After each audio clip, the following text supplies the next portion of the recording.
नमस्कार मित्रांनो, तर आपण आलेलो आहोत पिसोरे खांड येथील श्याम इंगळे दादा यांच्या शेवगा बागेमध्ये. तर यांचा आहे 6 महिन्याचा हा शेवगा बाग आणि अत्यंत उत्तम असं नियोजन केलेलं. सेटिंग चालू आहे, काही ठिकाणी ड्रॉपिंग चालू आहे आणि अत्यंत डेलिकेट अशी पानं असतात शेवग्याची. जर थोडा जरी स्प्रेचा डोस हा जास्त झाला तरी लगेच पांगळ होते. ही आहे सेटिंग झालेली फळं आणि आहेत श्यामदादा. आपल्याला योग्य असं मार्गदर्शन त्यांनी शेवगा शेतीबद्दल केलेलं आहे. शेवगा शेतीचं 6 महिन्यात माल लागायला सुरुवात होतो आणि त्यांनी ह्या गोष्टीची सुद्धा आपल्याला पूर्ण सूचना दिलेली की ज्या ठिकाणी आपण शेवगा शेंग बी खरेदी करतो त्या ठिकाणी अत्यंत फसवणूक होण्याची शक्यता असते. जवळपास ह्या क्षेत्रामध्ये जी शेवग्याची लागवड करताना याच्यामध्ये जवळपास सगळीकडे फसवणूक केली जाते आणि बियाणं हे खराब दिलं जातं. तर ह्या आहे त्यांचा 3 वर्षाचा बाग. हा दुसरा प्लॉट आहे. तर खूपच ह्याला चांगली सेटिंग आहे. तरी त्यांच्या मानाने ही 20-30% सेटिंग आहे. तर आणि बाहेरच्या बाजूला सेटिंग ही भरपूर आहे. तरी ह्याही वर्षी त्यांना किमान 8 ते 10 टन माल निघण्याची अपेक्षित आहे.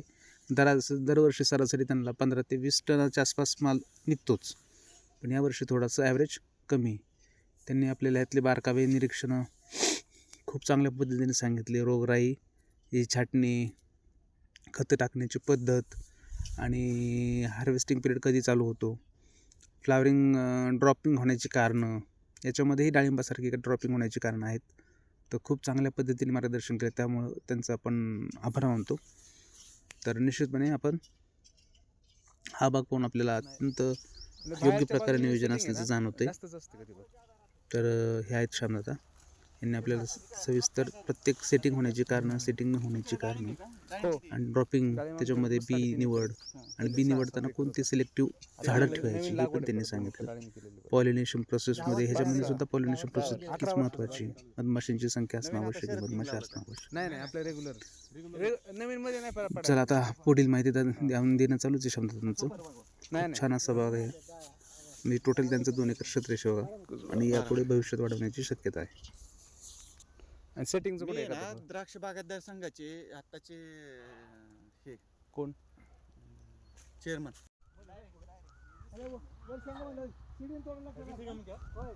श्यामदादा यांनी शेंगा तोडण्यासाठी हँडमेड कटर बनवलेला, जो खूप हेवी नसून तो खूप लाईट वेट आहे.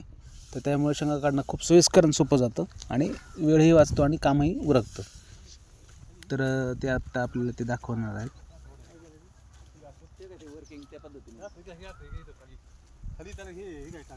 ते कटर बरोबर आहे ना, ते एक रेडीमेड भेटतं ना. रेडीमेड भेटतं पण ते हेवी राहते. हे लाईट राहते का? हा आहे श्यामदादा यांचा सुंदर अत्यंत नियोजनपूर्ण असलेला शेवगा बाग. तर निश्चितपणे आपण भेट देऊ शकता या ठिकाणी. म्हणजे अत्यंत परिपूर्ण नियोजन आणि भरपूर सेटिंग, फ्लावरिंग आणि चांगल्या स्टेजमध्ये सशक्त असा बाग आहे. निश्चितपणे यांच्याकडून शिकण्यासारखं खूप काही आहे. तर परत आपण पुन्हा भेटू नवीन विषयासह. तोपर्यंत धन्यवाद.